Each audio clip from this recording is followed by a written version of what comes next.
In 2012, the world as we knew it ended. A catastrophic event, unlike anything humanity had ever seen before, wiped out civilization as we knew it. The skies turned dark, and the air turned toxic. Buildings crumbled, and the earth shook. The few who survived the initial chaos were left to fend for themselves in a world that had become unrecognizable. Among the survivors was a group of strangers who had banded together in the face of the disaster. They were a diverse group, brought together by a shared will to survive. There was Maria, a former nurse who had lost her family in the chaos, Jack, a tough ex-military man with a heart of gold, Maya, a brilliant scientist who had been working on ways to mitigate climate change, and Leo, a resourceful young man who had grown up in a rural area and knew how to survive off the land. Together, they traveled across the desolate wasteland that was once their home, scavenging for food and supplies, and avoiding the dangers that lurked around every corner. They had each other's backs, but the road ahead was long and treacherous. One day, they stumbled upon an abandoned laboratory. Inside, they found a message scrawled on the walls, written by the scientists who had worked there before the apocalypse.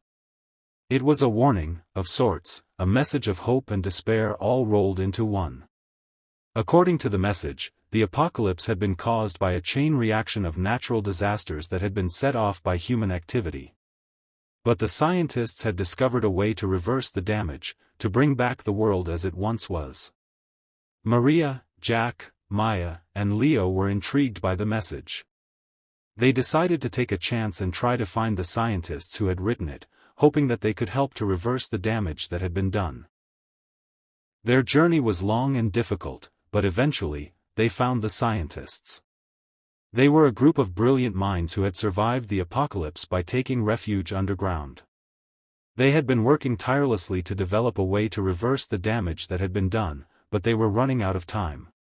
Maria, Jack, Maya, and Leo joined forces with the scientists, working around the clock to develop a plan.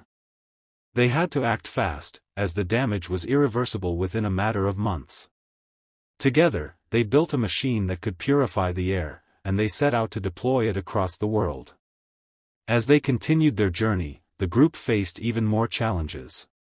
They had to cross treacherous terrain, such as rocky mountains and swamps filled with dangerous creatures. They had to constantly watch their backs for raiders who were becoming more desperate for resources. One night, while they were camping, a group of raiders ambushed them. They managed to fight them off, but not without losing one of their own.